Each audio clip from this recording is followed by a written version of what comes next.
Good morning, students. Welcome to today's class.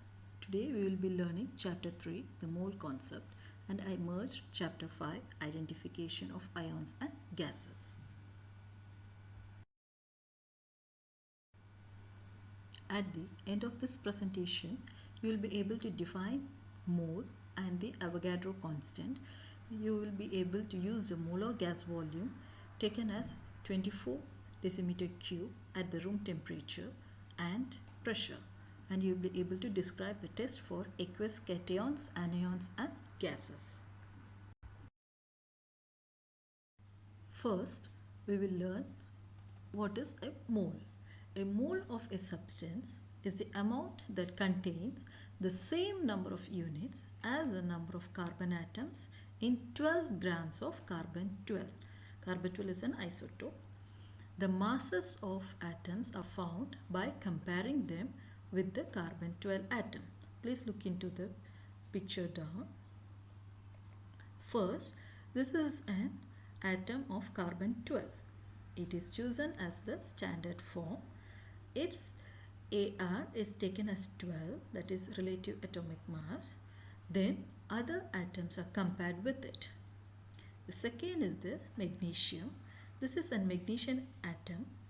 It is twice as heavy as carbon 12 atom. So its AR is 24. So it follows that 24 grams of magnesium contains the same number of atoms as 12 gram of carbon 12. So 24 gram of magnesium is called a mole of magnesium atoms.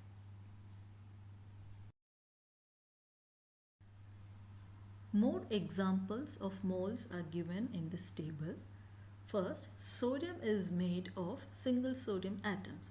Its symbol is Na and its AR is 23. The second is the iodine is made up of iodine molecules. Its formula is I2 and its MR is, that is relative molecular mass, is 254. Third is the water molecules. Water is made up of water molecules. Its formula is H2O. Its MR is 18. The fourth one, this is 23 grams of sodium. It contains 6.02 times 10 raised 23 sodium atoms, or 1 mole of sodium atoms. Then this is 254 grams of iodine. It contains 6.02 times 10 raised 23 iodine molecules, or 1 mole of iodine molecules. The last one, the beaker contains 18 grams of water, or 6.02 times 10 raised 23 water molecules, or 1 mole of water molecules. Next following slide, I will explain what is 6.02 times 10 raised 23. So, you can see that 1 mole of a substance is obtained by weighing out AR or MR of the substance in grams. Hence, to find the mass of 1 mole of any substance by these 3 steps. Step 1, write down the symbol or formula of the substance. Step 2, find its AR or MR. Step 3, express that mass in grams. This table shows 3 more examples. First, let's take helium. The symbol or the formula for helium is He. The AR of He is 4. MR is also for, since it exists as a single atom. So the mass of 1 mole is just, you have to write 4 grams. Just express in grams. Second, oxygen. The symbol for oxygen is O2. So AR for oxygen is 16. Since it is O2, that is 2 oxygen, we need to find MR. So 2 times 16 is equal to 13. Thus mass of 1 mole of oxygen is expressed as or written as 32 grams. Similarly, ethanol. The chemical formula for ethanol is C2H5OH. that is in a molecular form, that is as a compound. So the AR of each element should be written. C is equal to 12, H is equal to 1 and O is equal to 16. C represents carbon, H represents hydrogen and O is for oxygen. Thus, we can calculate MR for this. So 2 times carbon AR, that is 2 times 12 is equal to 24, 6 times 1 is equal to 6 and 1 times 16 is equal to 16, totally 46. Thus, the mass of 1 mole of ethanol can be written as 46 grams. As I said earlier, we will learn what is the 6.02 times 23. This is nothing but the Avogadro constant. Avogadro, the Italian scientist. We know that 12 gram of carbon 12 contains these many carbon atoms. Please look into the number of zeros. This huge number is called the Avogadro constant. It is written in a short way as 6.02 times 10 raised 23. The 10 raised 23 tells you to move the decimal point 23 places to the right to get the full number. So 1 mole of magnesium atom contains 6.02 times 10 raised 23 magnesium atoms. Let us calculate gas volumes from moles. 1 mole of every gas occupies the same volume at same temperature and pressure. So at room temperature and pressure, this volume is 24 decimeter cube. This was discovered by Avogadro in 1811. So it is often called Avogadro's law. Thus, the molar volume of a gas is 24 decimeter cube at RTP. So it is a constant value. Avogadro's law makes it easy to work out the volume of gases. Let's see an example here. The question is, what volume does 0.25 moles of a gas occupy at RTP? RTP means at room temperature and pressure. The solution is 1 mole occupies 24 decimeter cube. So 0.25 moles occupies 0.25 times 24 decimeter cube, which is equal to 6 decimeter cube. So 0.25 moles of any gas occupies 6 decimeter cube or 6000 centimeter cube at RTP. The RTP is very important. At constant, that is at room temperature and pressure, the volume of gas is constant, which is equal to 24 decimeter cube.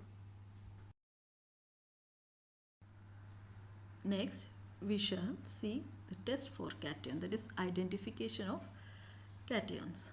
The cations are given here, namely ammonium, copper 2, iron 2, iron 3, zinc and calcium. The tests are given for ammonium. Add dilute aqueous sodium hydroxide and heat gently. Result: ammonia gas is given off. It turns litmus blue. So from the color we can identify its nature, whether it is acidic or alkaline. For copper, add dilute aqueous sodium hydroxide or aqueous ammonia. The result, we get a pale blue precipitates form. The third one, add dilute aqueous sodium hydroxide or aqueous ammonia. The result we get is a pale green precipitate forms, which means the ion 2 cation is present. The fourth one, add dilute aqueous sodium hydroxide or aqueous ammonia. A red brown precipitate is formed. Then for the test of cation, zinc Zn2 plus, add dilute aqueous sodium hydroxide or aqueous ammonia, a white precipitate is formed. Then for calcium cation, add dilute aqueous sodium hydroxide, a white precipitate forms, indicates the presence of calcium cation Ca2 plus. Similar way we can do the test for anions, that is chloride, sulfate, nitrates and carbonates.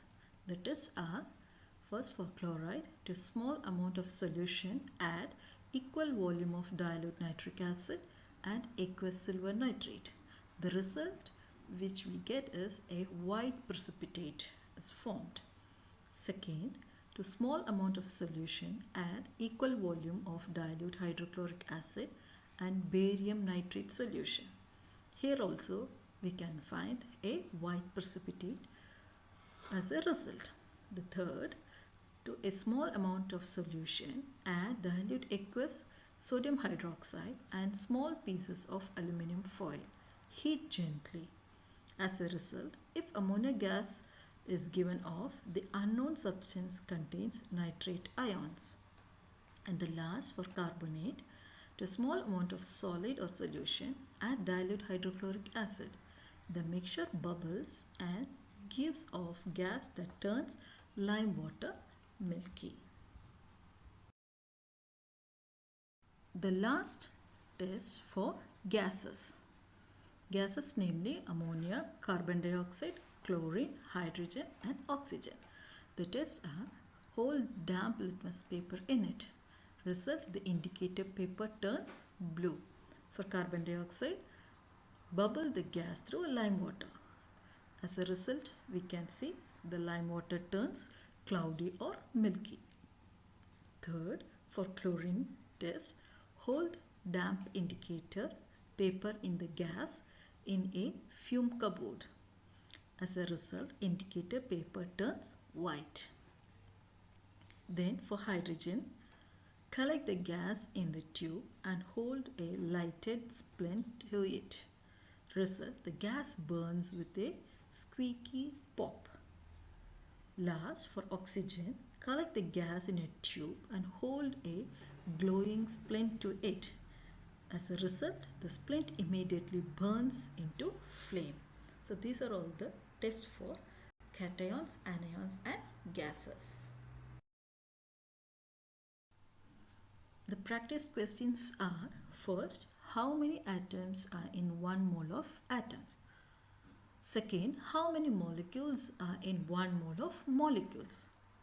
Third, find the mass of 1 mole of iodine atom, chlorine molecules and hydrogen atoms.